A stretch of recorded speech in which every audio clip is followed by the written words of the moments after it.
பிறைவெளி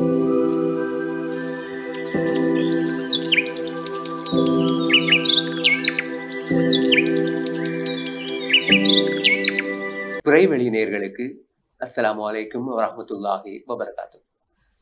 மற்றொரு பிறைவெளி சமூக கலை இலக்கிய பண்பாட்டு பரிணாம நிகழ்ச்சியின் ஊடாக சந்திப்பதிலே மகிழ்ச்சி அடைகின்றோம். முஸ்லிம் சமூகத்தினுடைய கலை, கல்வி, இலக்கியம், கலாசாரம், ஆய்வு, பண்பாடு, வரலாற்றியல் தொடர்பான பல்வேறுபட்ட விடயங்களை கலந்துரையாடுகின்ற ஒரு நிகழ்ச்சியாக பிறைவெளி வடிவமைகிறது. இந்த நிகழ்ச்சிகளின் ஊடாக நேர்களுக்கு ஆளுமைகளை அழைத்து வந்து அவர்களை அடையாளப்படுத்தி அதன் ஊடாக சமூகத்தினுடைய இலக்கிய தரங்களை மேம்படுத்துகின்றதையும் நாம் நோக்கமாக கொண்டிருக்கின்றோம். அந்த வகையில் இன்றும் கூட பிறைவெளி இன்றைய நிகழ்ச்சியிலே முக்கியமான ஒரு ஆளுமையை நாங்கள் அழைத்து வந்திருக்கின்றோம். ஈழத்தில் மட்டுமல்லாமல் தமிழகத்திலும் தமிழ் இலக்கிய, இஸ்லாமிய, முஸ்லிம் இலக்கிய சூழல் வளர்ச்சி அடைந்த ஒன்றாகவே காணப்படுகிறது. அந்த வகையில் அது தொடர்பான பல்வேறுபட்ட விடயங்களை கலந்துரையாடுவதற்காக, குறிப்பாக எழுத்து, பதிப்பு, வாசிப்பு தொடர்பான விடயங்களை பேசுவதற்காகவும் நாங்கள் அழைத்து வந்திருக்கின்ற ஆளுமை தமிழகத்தினுடைய மிக முக்கியமான ஒரு பண்பாட்டு செயற்பாட்டாளர், மனிதாபிமானம் நிறைந்த ஒரு மனிதர், மணலி அப்துல் காதர் அவர்கள். மணலி என்கின்ற இந்த சொல் ஒரு குறியீட்டு சொல்லாக அவரோடு பொருந்தி நிற்கின்றது. அஸ்ஸலாமு அலைக்கும் மணலி அப்துல் காதர் அவர்கள். அலைக்கும் ஸலாம் வரஹ்மத்துல்லாஹி தஆலா வபரகாத்துஹு. பிறைவெளி நிகழ்ச்சியினூடாக உங்களை சந்திப்பதிலே நாங்கள் மகிழ்ச்சி அடைகின்றோம். ரொம்ப மகிழ்ச்சி. முதலிலே மணலி அப்துல் காதர், உங்களை நீங்கள் அறிமுகப்படுத்திக் கொள்ளுங்கள். தமிழகத்தினுடைய கிழக்கு பகுதியில் இருக்கிற ஒரு காவிரி நதிக்கரையோரம் அமைந்த ஒரு மாவட்டத்திலே மணலி என்ற ஊரிலே நான் பிறந்திருக்கிறேன். மணலி என்பது ஒரு அழகான வயல் வெளிகள் சார்ந்த ஒரு வேளாண்மை பகுதியில் வேளாண்மை தொழில் நிறைந்த ஒரு பகுதியாகும். அந்த பகுதியிலே ஒரு சிற்றூரிலே பிறந்த நான், அதற்கு பிறகு நம்முடைய கல்லூரி படிப்பு, பல்கலைக்கழக படிப்பு, அதற்கு பிறகு இலக்கிய செயல்பாடுகள், அதற்கடுத்து பத்திரிகைத்துறை பணிகள், தமிழகத்தினுடைய மிகப்பெரிய இலக்கிய ஆளுமைகளோடு இணைந்து பணியாற்றிய இந்த அனுபவங்களோடு நான் ஒரு நல்ல தேர்ந்த ஒரு பதிப்பாளனாக தற்போது அடையாளம் காணப்பட்டிருக்கிறேன். நன்னூல் பதிப்பகம் என்பது கடந்த 5 ஆண்டு காலமாக தமிழகத்திலே நான் தோற்றுவித்த ஒரு அமைப்பாக இருக்கிறது.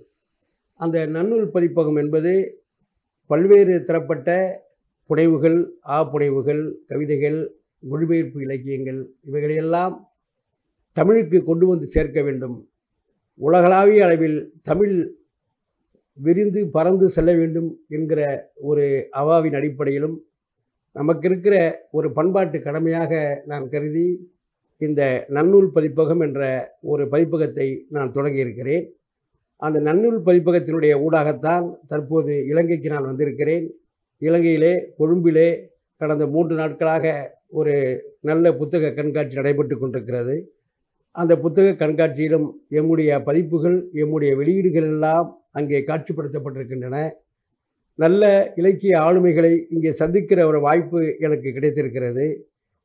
தமிழகத்தினுடைய பல்வேறு இலக்கிய ஆளுமைகளும் இங்கே வருகை தந்திருக்கிறார்கள். அந்த வகையிலே ஒரு சிறிய ஒரு ஆரம்ப நிலையில், தொடக்க நிலையில் இருக்கிற, ஆனால் செயல்பாட்டு அளவில் பெரும் அனுபவம் கொண்ட என்னை அழைத்து இந்த சந்திப்பின் ஊடாக நான் உரையாடுவதற்கு ஒரு வாய்ப்பு கொடுத்தமைக்காக இலங்கை பிறை டிவி நிர்வாகத்திற்கு என் நன்றியை தெரிவித்துக் கொள்கிறேன். உண்மையில் மணலி அப்துல் காதர் அவர்களை மிக தெளிவாகவும் சிறப்பாகவும் குறிப்பிட்டிருக்கின்றீர்கள். மணலி அப்துல் காதர் அவர்கள் பதிப்பாளராக, எழுத்தாளராக, கவிஞராக, சமூக செயற்பாட்டாளராக, பதிப்பாசிரியராக, கல்விப்புல சிந்தனையாளராக என்றெல்லாம் பல்வேறுபட்ட படிநிலைகளிலே தன்னுடைய ஆளுமையை செலுத்தி வருகின்ற ஒருவராக நீங்கள் இருக்கின்றீர்கள். உங்களுடைய நன்னூல் பதிப்பு தமிழகத்திலும் சரி, இலங்கையிலும் சரி விரிவாக்கம் பெற்றிருக்கின்ற ஒரு பதிப்பாக இருக்கின்றது. இன்றைய சூழலிலே பதிப்பு முயற்சி என்பது எழுத்துக்களை வெளியே கொண்டு வருவதற்கான ஒரு பாரிய பணியாற்றி கொண்டிருக்கின்ற ஒன்று. பதிப்பு என்பது ஈழத்திலும் நீண்ட வரலாற்று இருக்கின்றது, தமிழகத்திலும் பெரும் வரலாறு இருக்கின்றது. இந்த வரலாற்றினுடைய தொடர்ச்சியாக இன்றைய சூழலில் பதிப்பு, எழுத்து, வாசிப்பு என்று இருக்கின்ற போது இவற்றுக்கிடையிலான தொடர்பு எந்த அளவு இருக்கிறது என்பதை நீங்கள் அனுபவ ரீதியாக சொல்வீர்கள். உண்மையில் நன்னூல் பதிப்பு, இதன் மூலமாக நீங்கள் எத்தகைய எழுத்துக்களை, நீங்கள் புனைவு குறித்து சொன்னீர்கள், அப்புனைவு குறித்து சொன்னீர்கள், இந்த எழுத்துக்களிலே எத்தகைய எழுத்து முயற்சிகளை நீங்கள் வெளியே கொண்டு வர வேண்டும் என்ற ஒரு இலக்கோடு செயற்படுகிறீர்கள் என்பது பற்றி இந்த நேயர்களுக்காக சொல்ல வேண்டும்? சிறப்பு. தமிழகத்தை பொறுத்தவரை பதிப்பு தொழில் என்பது ஒரு நீண்ட நெடிய பாரம்பரியம் கொண்ட ஒரு செயல்பாடு. கிட்டத்தட்ட சுமார் ஒரு 150 ஆண்டுகளுக்கு மேலாக மிகப்பெரிய தமிழறிஞர் உ.வே.சா அவர்கள் தொடங்கி இன்றைக்கும் மிகப்பெரிய அளவிலே சிறந்த தமிழ் நூல்களை பதிப்பிக்கின்ற மிகச்சிறந்த பதிப்பகங்கள் தமிழகத்திலே தோன்றியிருக்கின்றன. இவைகள் ஒரு காலகட்டத்திலே தற்போது இந்த இலக்கிய பரிணாம படிநிலைகளில் புத்திலக்கியம், கிளாசிக்கல் செவ்விலக்கியம் என்கிற வகையிலே பதிப்பு பணிகளை மேற்கொள்ளுகிற பொழுது தற்காலத்திலே மிகப்பெரிய நெருக்கடிகளை நாங்கள் சந்தித்து கொண்டிருக்கிறோம். காரணம், இந்த பதிப்பு தொழிலுக்கு மிக ஆதாரமாக அடிப்படையாக இருக்கக்கூடியது மக்களுடைய வாசிப்பு திறன். அடுத்து நூல்களை தேடி ஒரு அறிவு சார்ந்த ஒரு விஷயங்களை, ஞானங்களை கொள்முதல் செய்கிற மனோபாவம், அதற்கு அரசாங்கம் கொடுக்கிற உதவிகள், கல்லூரி பாடசாலைகள் கொடுக்கிற ஆர்வம், அந்த புத்தாக்க பயிற்சிகள், இவைகள்தான் ஒரு பதிப்புத்துறையை செழுமைப்படுத்த முடியும். ஆனால் ஒரு துரதிர்ஷ்டவசமாக கடந்த 10 ஆண்டு காலமாக தமிழகத்திலே பதிப்புத்துறை என்பது மிகவும் நெருக்கடி சந்தித்துக் கொண்டிருக்கிறது. ஆண்டுதோறும் சென்னையிலே மிகப்பெரிய உலக புத்தக கண்காட்சிகள், இன்டர்நேஷ்னல் புக் ஃபேர்லாம் நடத்தி கொண்டிருக்கிறார்கள். அந்த புத்தக கண்காட்சியின் பொழுது எங்களுடைய புத்தகங்கள் வெளியிடுகிற பதிப்பகங்கள் எல்லாம் சுமார் 1000க்கும் மேற்பட்ட பதிப்பகங்கள் அங்கே தங்களுடைய அரங்குகளை அமைத்து புத்தகங்களை அதிகமாக மக்களிடத்திலே கொண்டு செல்ல வேண்டும், தங்களுடைய பதிப்பகத்தினுடைய வாழ்வாதாரங்களை பாதுகாக்க வேண்டும் எண்ணத்தோடு நாங்கள் அந்த காட்சிப்படுத்த வேண்டிய அரங்குகளை எல்லாம் பயன்படுத்தி கொண்டிருக்கின்றோம். கடந்த 2 ஆண்டு காலமாக அரசியல் ரீதியாக ஏற்பட்ட ஆட்சி மாற்றத்தின் மூலம் பதிப்புத்துறைக்கு தற்போது ஒரு சிறிய வளர்ச்சியை அவர்கள் காண்பித்துக் கொண்டிருக்கிறார்கள். அதாவது சென்னை இன்டர்நேஷ்னல் புக் ஃபேர், உலக புத்தக கண்காட்சி, சென்னை உலக புத்தக கண்காட்சி என்கின்ற ஒரு நிகழ்வினை கடந்த 2 ஆண்டு காலமாக தமிழகத்திலே சென்னையிலே நடத்தி கொண்டிருக்கிறார்கள் அரசாங்கத்தின் மூலம். அதன் மூலமாக உலகெங்கும் இருக்கிற பதிப்பாளர்கள் எல்லாம் சென்னைக்கு வரவழைத்து அவர்களுடைய படைப்புகளை தமிழுக்கு கொண்டு வர வேண்டும் என்கிற ஒரு எண்ணத்தோடும் ஒரு முயற்சியோடும், அதே போன்று இங்கே உள்ள தமிழ் பதிப்பகங்களுடைய படைப்புகளையும் வெளியீடுகளையும் உலகெங்கும் கொண்டு செல்ல வேண்டும் என்கிற ஒரு நல்ல திட்டத்தை முன்வைத்து கடந்த 2 ஆண்டு காலமாக முயற்சிகள் நடைபெற்று கொண்டிருக்கிறது. அந்த அடிப்படையில் என்னுடைய பதிப்பகம் வெளியிட்ட ஒரு இலங்கை எழுத்தாளர், மிக பெருமையோடு இந்த சந்தர்ப்பத்திலே நான் தெரிவிக்க கடமைப்பட்டிருக்கிறேன். இலங்கையிலே கிழக்கு மாகாணத்தில் இருக்கக்கூடிய ஜிப்ரிகாசன் என்பவருடைய சிறுகதை தொகுப்பு அகாலத்தில் கரைந்த நிழல், அந்த நூலை நான் 2 ஆண்டுகளுக்கு முன்பு வெளியிட்டேன். 10 சிறுகதைகள், அதாவது இலங்கையிலே வாழ்கிற கிழக்கு மாகாணம், வடக்கு மாகாணம் போன்ற பகுதி வாழ்கிற ஒரு விளிம்பு நிலை இஸ்லாமியருடைய வாழ்வாதாரத்தை, வாழ்வியல் நிகழ்வை ஒரு சித்திரமாக மிக அற்புதமாக படைக்கப்பட்ட படைப்புகள். அந்த படைப்பு தற்போது அரசாங்கத்தினுடைய, தமிழ்நாடு அரசுடைய முயற்சியாக சென்ற ஆண்டிலே கிழக்கு ஆப்பிரிக்க தான்சானியாவிலே ஸ்வாஹிலி மொழியில் மொழிபெயர்க்கப்பட்டு அந்த புத்தகம் விரைவில் வெளிவர இருக்கிறது. அதே போன்று இந்த ஆண்டும் அதே நூல் மலேசியாவிலேயும் மலாய் மொழியில் மொழிபெயர்க்க தேர்வு செய்யப்பட்டிருக்கிறது என்பதெல்லாம் மகிழ்ச்சியோடு நான் இங்கே பதிவு செய்ய விரும்புகிறேன். இதை நான் இங்கு குறிப்பிடுவதற்கு காரணம், தற்போது நான் இந்த இலங்கை வந்திருக்கிற இந்த சூழலில் இலங்கை மண்ணிலிருந்து ஒரு படைப்பாளியை தமிழகம் ஆற தழுவி வரவேற்றிருக்கிறது என்பதை தான் நான் இங்கே பதிவு செய்து கொண்டிருக்கிறேன். அது மட்டுமல்ல, நம்முடைய எங்கள் தமிழ்நாட்டினுடைய பிற படைப்பாளுமைகளுடைய படைப்புகளையும் நாங்கள் வெளியிட்டுக் கொண்டிருக்கிறோம். அதிலே புனைவுகள், சிறுகதைகள், நாவல்கள், மொழிபெயர்ப்பு கட்டுரைகள், விமர்சன கட்டுரைகள் மற்றும் கவிதைகள், இவைகளெல்லாம் எங்களுடைய பதிப்பகங்களின் மூலமாக வந்து கொண்டிருக்கிறது. இந்த பதிப்புத்துறையின் மூலம் நாங்கள் முன்வைக்கிற அந்த படைப்புகள், வெளியிடுகிற அந்த நூல்கள் எல்லாம் தமிழக மக்கள் மட்டுமல்லாது உலகெங்கும் வாழ்கிற தமிழக மக்கள் எல்லாம், தமிழ் மக்கள், தமிழ் பேசக்கூடிய மக்கள் எல்லாம் அந்த படைப்புகளை வாங்கி வாசிப்பதன் மூலமாக ஒரு அறிவு சார்ந்த தலைமுறையை உலகெங்கும் நாம் பரப்ப முடியும் என்கிற ஒரு அவாவும் எங்களுக்கு இருக்கிறது. அந்த வகையிலே கடந்த 2 நாட்களாக நாங்கள் கொழும்பிலே அந்த புத்தக கண்காட்சியை பார்க்கிற பொழுது இலங்கை வாசகர்கள் மிக அற்புதமாக வரவேற்பு அளித்திருக்கிறார்கள். அந்த புத்தக அரங்கிலே தமிழகத்திலிருந்து ஒரு 8 பதிப்பகங்கள், இலங்கை உள்ளூர் பதிப்பகங்கள் ஒரு 4 பதிப்பகங்கள் வந்திருக்கின்றன. இந்த நூல்களெல்லாம் மிக ஆரோக்கியமான முறையிலே வாசகர்களால் பெரிதும் கவரப்பட்டு நல்ல முறையில் விற்பனையாக கொண்டிருக்கிறது. இது ஒரு நம்பிக்கை நமக்கு கொடுத்திருக்கிறது. இதுபோன்று உலகெங்கும் சென்று தமிழ் படைப்புகளையும் தமிழ் பதிப்புகளையும் தமிழ் நூல்களையும் கொண்டு செல்ல வேண்டும், தமிழுக்கு ஒரு உலக அங்கீகாரம் கிடைக்க வேண்டும் என்பதற்காகத்தான் இந்த முயற்சிகளிலே நாங்கள் ஈடுபட்டு கொண்டிருக்கிறோம். அந்த வரவேற்பு என்பது இலங்கையிலே எங்களுக்கு 2 நாட்களாக நாங்கள் பார்க்கிற பொழுது மிகவும் மகிழ்ச்சியாகவும் இருக்கிறது. இந்த வரவேற்பு நம்பிக்கை அளிக்கிறது என்பதையெல்லாம் நான் இங்கே பதிவு செய்ய விரும்புகிறேன். உண்மையில் ஜிப்ரி ஹாசன் ஈழத்திலே மிக முக்கியமான ஒரு அடையாளம். அவருக்கு கிடைக்கிற கௌரவம் என்பது ஈழத்து இலக்கிய துறையினருக்கு கிடைக்கிற கௌரவமாக கூட நாங்கள் பார்க்கலாம்.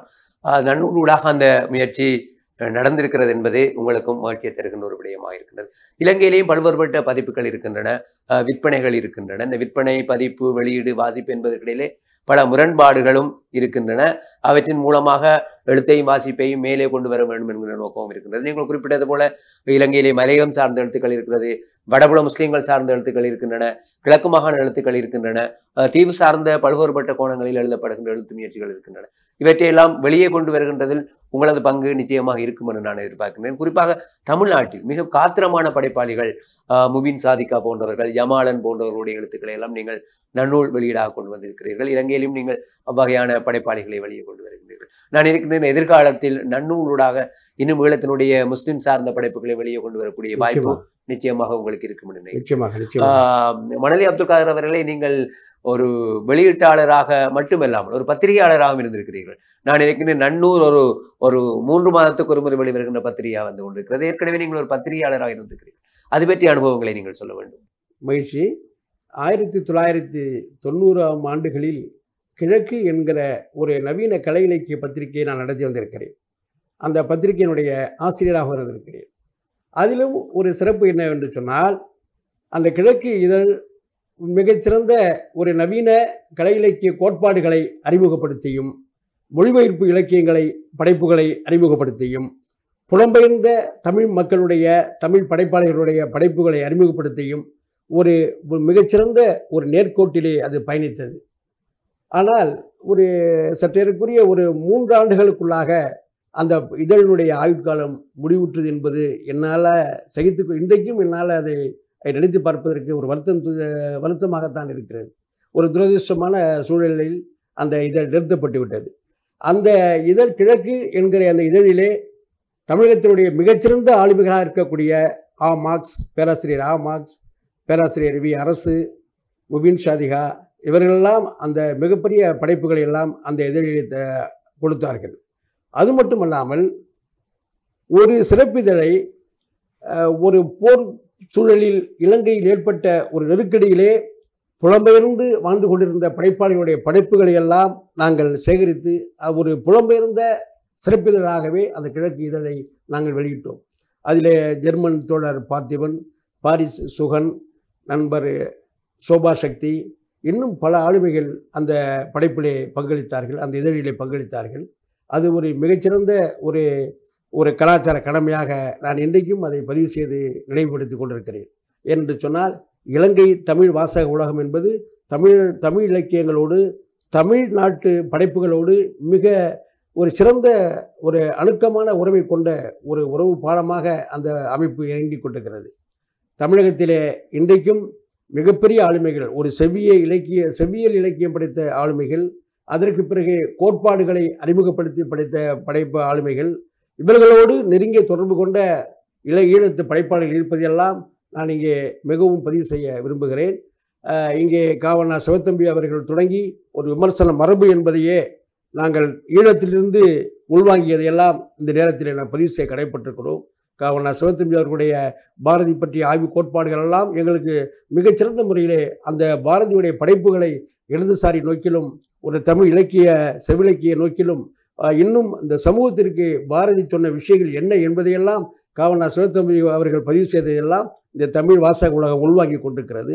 அதனுடைய நீட்சியாக இன்றைக்கு எம்ஏ நுகமான், கவிஞர் சிவசேகரம், இன்னும் பெரும் ஆளுமைகள், மிகப்பெரிய ஒரு மக்கள் கலைஞராக இங்கு அறியப்பட்டிருக்கிற பேராசிரியர் சிவகுரு, சி மௌனகுரு, அவருடைய துணைவியார் முனைவர் சித்திரலேகா, இவர்களுடைய அந்த கலை இலக்கிய செயல்பாடுகள் என்பது மிகவும் எங்களுக்கு ஒரு நம்பிக்கையாகவும், தமிழகத்திலே பொறுத்த வரைக்கும் இந்த செயல்பாடுகள் மிகவும் காத்திரமாக இயங்கிக் கொண்டிருக்கிறது. நான் அதை பெருமையோடு இங்கே பதிவு செய்ய விரும்புகிறேன். தமிழகத்தினுடைய இலக்கிய சூழல் என்பது மிக அற்புதமாக இன்றைக்கி உலகளவிலே பல இலக்கிய தேடல்கள் உள்ள இலக்கியவாதிகள் தமிழகத்தினுடைய செயல்பாடுகள் எல்லாம் கூர்ந்து கவனித்துக் கொண்டிருக்கிறார்கள். தமிழகத்தில் வெளியாகிற பதிப்புகள், தமிழகத்தில் வெளியாகிற படைப்புகள், தமிழகத்திலே நடத்தப்படுகிற இந்த கலை இலக்கிய அதாவது கலை இலக்கியம் ஒரு கலை இலக்கியமாக மாறக்கூடிய மிகப்பெரிய நிகழ்வுகளெல்லாம் அவதானித்துக் கொண்டிருக்கிறார்கள். அது தமிழகத்திற்கு கிடைத்த மிகப்பெரிய பெருமையாக கருதுகிறேன். இன்றைக்கும் நாங்கள் தமிழிலே நல்ல புத்திலக்கியம், ஒரு மாடல் லிட்ரேச்சர், அதாவது ஐரோப்பிய கோட்பாடுகளையும், ஒரு பிரெஞ்சு தத்துவியலையும், ஒரு இன்னும் மேலை தத்துவியலையும், ஒரு போர்க்கால இலக்கியங்களையும், பாலஸ்தீனம், வியட்நாம் போன்ற நாடுகளில் சந்தித்த அவலங்களையும் துன்பங்களையும், அதே போன்று ஈழத்திலே இந்த மக்கள் அனுபவித்த துயரங்களையும் அந்த வாழ்வியல் நெருக்கடிகளையும் மிகச்சிறந்த இலக்கியங்களாக இங்கேயும் படைக்கப்பட்டு வருகிறது, தமிழகத்திலும் படைக்கப்பட்டு வருகிறது. அது மொழி மாற்றம் செய்து அதையும் ஒரு நவீனத்தன்மையோடு எங்களுடைய வாசகர்களுக்கு கொடுப்பதிலே மிகச்சிறந்த பங்கு என்பது தமிழகத்தில் இப்போ இயங்கிக் கொண்டிருக்கிறது. அது தமிழகத்தில் பதிப்பகங்கள் தங்களுக்கு என்ன நெருக்கடிகள் ஏற்பட்டாலும் என்ன இழப்புகள் ஏற்பட்டாலும் தங்களுடைய கலாச்சார கடமையை, ஒரு பண்பாட்டு கடமையை வணிக ரீதியில் அல்லாமல் ஒரு உணர்வுபூர்வமாக, ஒரு கமிட்டட் ஒர்க்காக நாங்கள் அதை செய்து கொடுக்கிறோம் என்பதெல்லாம் இங்கே உங்களிடத்திலே நான் பரிமாறிக்கொள்ள விரும்புகிறேன். உண்மையில் நீண்ட கதையாடலுக்கான பல்வேறு விஷயங்களை நீங்கள் தொகுத்து கூறினீர்கள். நிறைய விடயங்கள் இதன் ஊடாக நாங்கள் கதைக்க வேண்டிய விடயங்கள் நிறையவே இருக்கின்றன. குறிப்பாக நீங்கள் மிக முக்கியமான ஒரு நிகழ்வை நடாத்தி இருக்கின்றீர்கள். தமிழகத்தின் மிக முக்கியமான ஒரு எழுத்தாளர் டாக்டர் இமானா சையத் அவர்களது ஞாபகார்த்தமாக அண்மையிலே சிறுகதை போட்டி ஒன்றை நடத்தி இருக்கின்றீர்கள். அதனூடாக, அந்த சிறுகதை போட்டியின் ஊடாக அதை நீங்கள் உங்கள் நன்னூல் பதிப்பகம் நடத்தியதற்கான நோக்கம் என்ன, அதனுடைய பெறுபவர்கள் என்ன, அது ஏற்படுத்திய தாக்கங்கள் என்ன என்பது பற்றியும் சொல்ல வேண்டும். மகிழ்ச்சி. இடையில ஒரு செய்தியை சொல்ல மறந்துவிட்டேன். அதாவது கிழக்கு இதழில் நின்று போன பிறகு என்னுடைய இலக்கிய செயல்பாடுகள் என்பது ஒரு அறிவார்ந்த தளத்தில் ஒரு கலை யதார்த்தங்களை படைப்பிலக்கியமாக கொண்டு செல்கிற அந்த அரங்குகள், அந்த நிகழ்வுகளிலே என்னுடைய ஈடுபாடு தீவிரமாகத்தான் இருந்தது. தற்பொழுது இந்த நன்னூல் பதிப்பகம் என்கிற ஆரம்பிக்கப்பட்ட பிறகு நன்னூல் என்கிற ஒரு காலாண்டு இதழ் வந்து கொண்டிருக்கிறது. அதை இங்கே சொல்லிக்கொள்ள விரும்புகிறேன். இந்த நன்னூல் என்கிற அந்த நவீன கலை இலக்கிய படைப்பிலக்கிய காலாண்டு இதழ் இதுவரை 3 இதழ்கள் வந்திருக்கிறது. அந்த இதழ்களிலே பேராசிரியர் அரசு போன்றவர்கள், பேராசிரியர் அரசு, முன்னாள் தமிழ் பல்கலைக்கழக துணைவேந்தர் டாக்டர் மா ராஜேந்திரன், நம்முடைய இலங்கை எழுத்தாளர் ஜிப்ரிகாசன், ரிஷான் ஷெரீஃபுடைய 2 மொழிபெயர்ப்பு சிறுகதைகள் அந்த இதழில் வந்திருக்கிறது.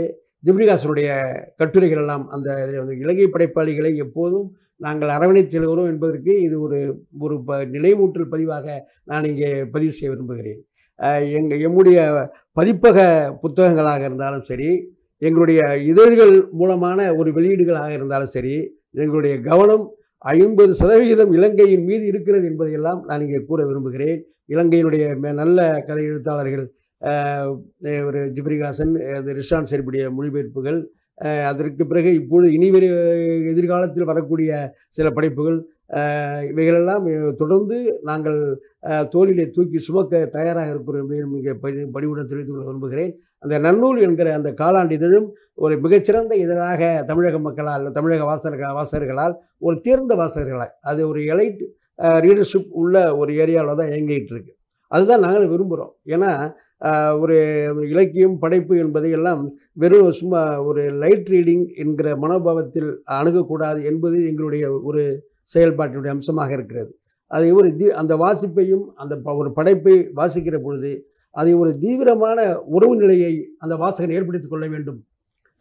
ஏதோ ஒரு காமிக்ஸ் புக்கு படிப்பது போல ரயில் பயணத்திலோ பஸ் பயணத்திலோ படித்து தூக்கி எறிகிற துணுக்கு தோரணங்களாக அந்த படைப்புகள் அமைந்துவிடக்கூடாது.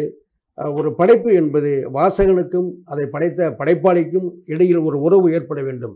அந்த உறவு என்கிற அந்த சரடின் மூலமாக அவன் படைத்த படைப்பு அந்த வாசகன் உள்வாங்க வேண்டும். அந்த வாசகன் உள்வாங்கி அந்த படைப்பு அவனுக்கு இன்னொரு அனுபவத்தை கலர்த்த வேண்டும். சா கந்தசாமி அவர்கள் சொல்வார்கள், ஒரு கதை என்பது கதையிலிருந்து கதையை வெளியேற்ற வேண்டும் என்று சொல்வார்.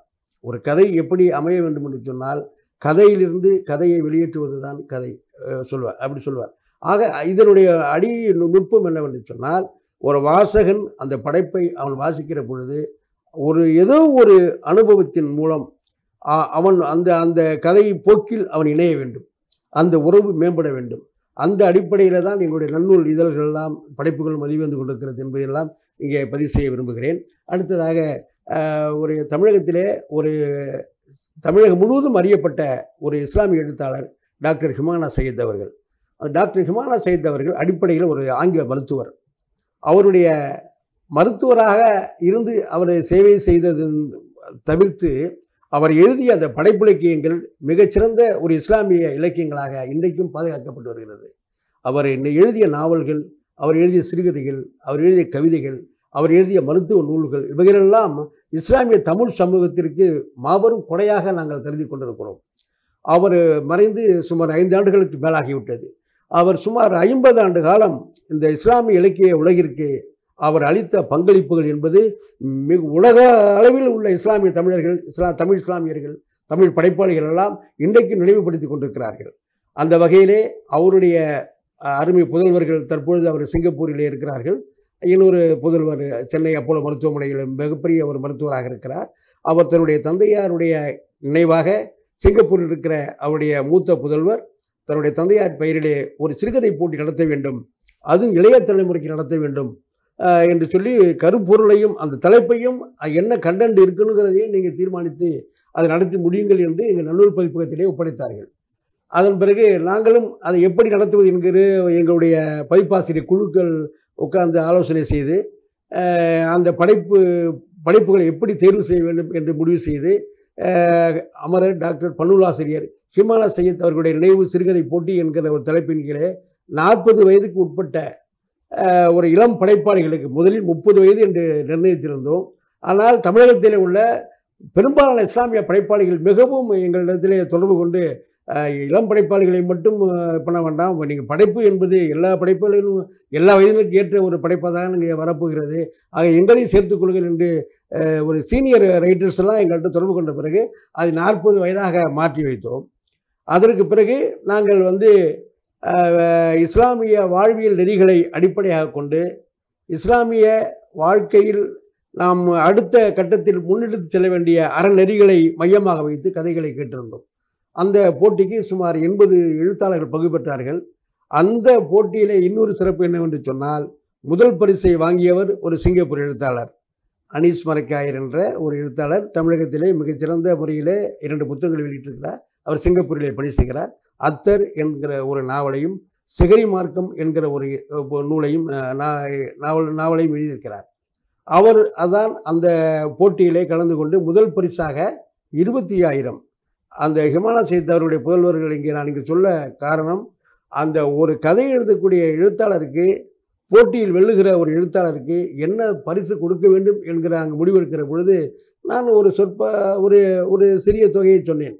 அதெல்லாம் வேண்டாம், தமிழ் எழுத்தாளர்கள் என்றைக்கும் கௌரவப்படுத்தப்பட வேண்டியவர்கள், மதிக்கப்பட வேண்டியவர்கள், அவர்கள் வாழும் காலத்திலேயே அவர்களுக்கு ஒரு நிறைவான ஒரு வெகுமதியை நாம் கொடுக்க வேண்டும் என்ற எண்ணத்தின் அடிப்படையிலே ஒரு கதை எழுதினாலும் சிறுகதையாக தேர்வு பெற்றால் அதற்கு முதல் பரிசாக 25,000 ரூபாய் இந்திய ரூபாய், இரண்டாவது பரிசாக 15,000, மூன்றாவது பரிசாக 10,000 என்று நிர்ணயம் செய்து போட்டிகள் செய்தோம், அறிவித்தோம். போட்டிகளுக்கு அந்த கதைகள் எல்லாம் பரிசீலனை செய்த பிறகு முதல் பரிசுக்கு சிங்கப்பூர் எழுத்தாளர் தேர்வுபட்டு அவருக்கு 25,000 ரூபாய் தொகுப்பு வழங்க இருக்கிறோம்.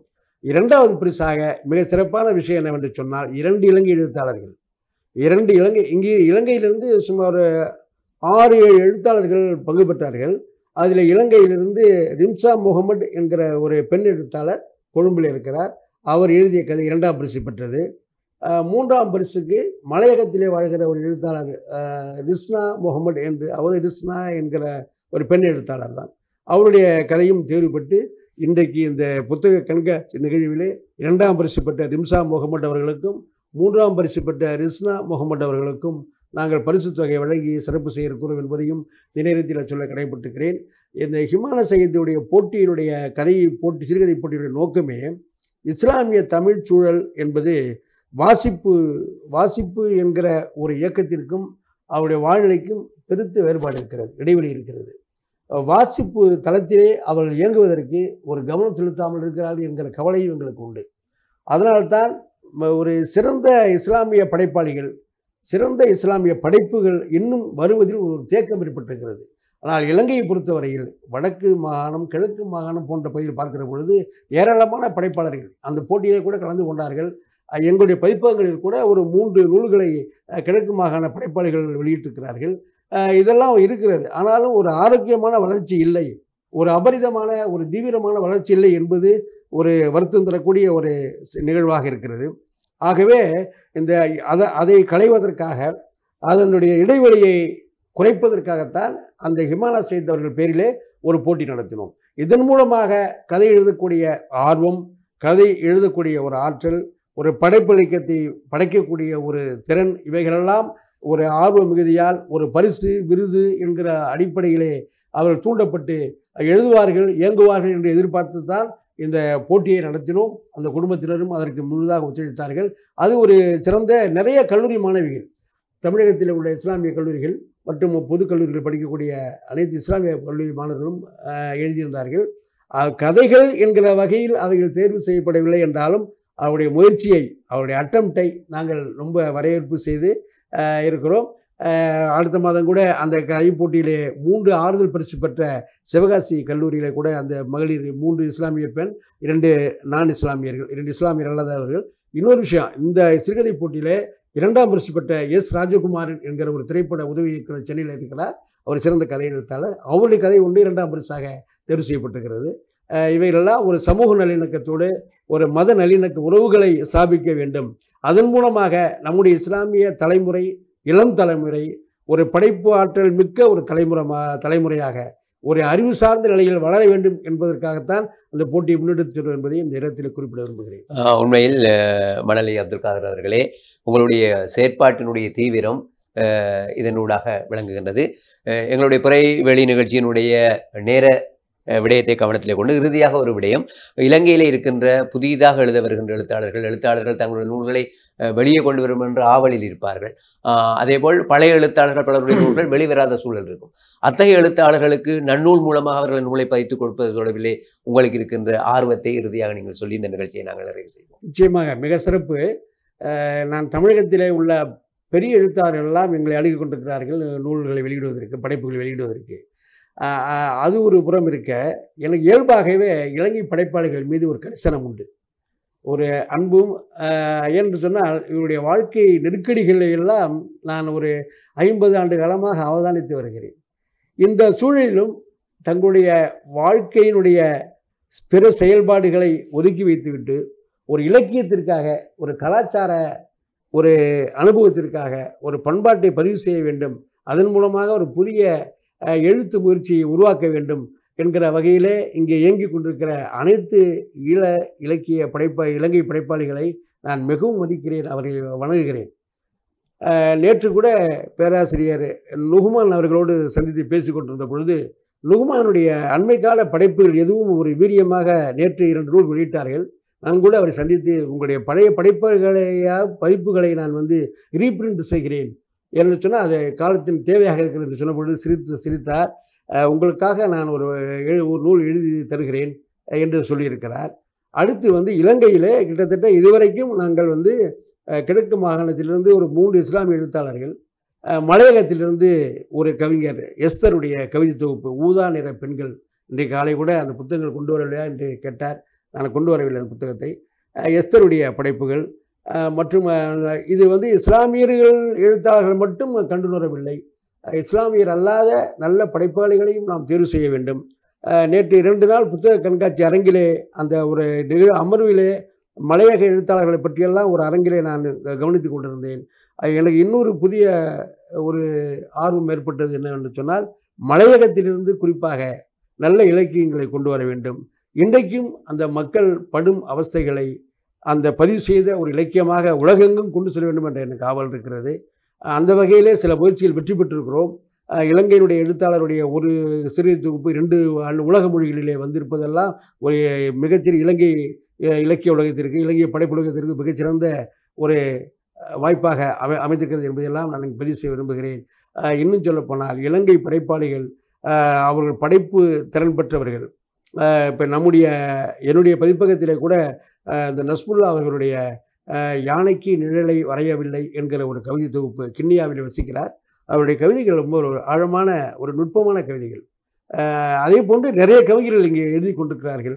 அவர்களெல்லாம் ஊக்கப்படுத்த வேண்டும் என்கிற ஆசை இருக்கிறது. அதே போன்று இந்த சிறுகதை, நாவல் போன்ற விஷயங்களில் இன்றைக்கும் இலங்கை படைப்பாளர்களுடைய அந்த படைப்பு திறன் ஒரு நல்ல அற்புதமான ஒரு முன்னெடுப்பாக இருக்கிறது. அந்த நல்ல உள்ளடக்கத்தோடு படைக்கப்படுகிற அந்த நாவல்களெல்லாம் நாங்கள் கொண்டாடி கொண்டிருக்கிறோம், வாசித்து கொண்டிருக்கிறோம். இன்னும் இலங்கை படைப்பாளிகளை நாங்கள் தேடிக்கொண்டிருக்கிறோம். நிச்சயமாக இலங்கை படைப்பாளிகள், இளைய தலைமுறை படைப்பாளிகளாக இருக்கட்டும், ஆழ்ந்த அனுபவமுள்ள பெரும் ஆளுமைகளாக இருக்கட்டும், அவர்களுடைய பெரும் ஆளுமைகள் உடைய படைப்புகளை எல்லாம் மறுபதிப்பு செய்ய வேண்டும் என்று ஆசைப்படுகிறேன். இளைய தலைமுறை படைப்பாளிகளுடைய படைப்புகளை அறிமுகப்படுத்த வேண்டும் என்று ஆசைப்படுகிறேன். அந்த முயற்சியில் அவர் வெற்றி பெறுவோம் என்று ஆசைப்படுகிறேன். அந்த எண்ணத்தில் தான் நானும் இன்றைக்கு இலங்கைக்கு வந்திருக்கிறேன். ஆகவே இலங்கை வாசக பெருமக்களை நீங்கள் பயன்படுத்திக் கொள்ள அன்போடு கேட்டுக்கொள்கிறோம். உங்களது ஆசை நிறைவடைய வேண்டும் என்று பிரார்த்திக்கின்றோம். உண்மையில் இலங்கைக்கு முதன்முறையாக வருகை தந்த நீங்கள் இன்றைய பிறை டிவியினுடைய கலையகத்துக்கு சமூகம் அளித்து பிறைவெளி நிகழ்ச்சியினூடாக உங்களது கருத்துக்களை பரிமாறிக்கொண்டமைக்காக நாம் நன்றியையும் வாழ்த்துக்களையும் அன்பையும் தெரிவிக்கின்றோம். நல்லது நேயர்களே, பிறைவெளியினுடைய இன்றைய நிகழ்ச்சியை நாங்கள் இந்த வேளையிலே நிறைவு செய்கின்றோம்.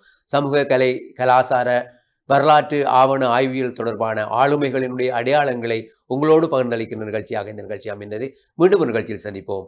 அனைவருக்கும் அன்பும் சலாமும். அஸ்ஸலாமு அலைக்கும் வரஹ்மத்துல்லாஹி வபரகாத்துஹு.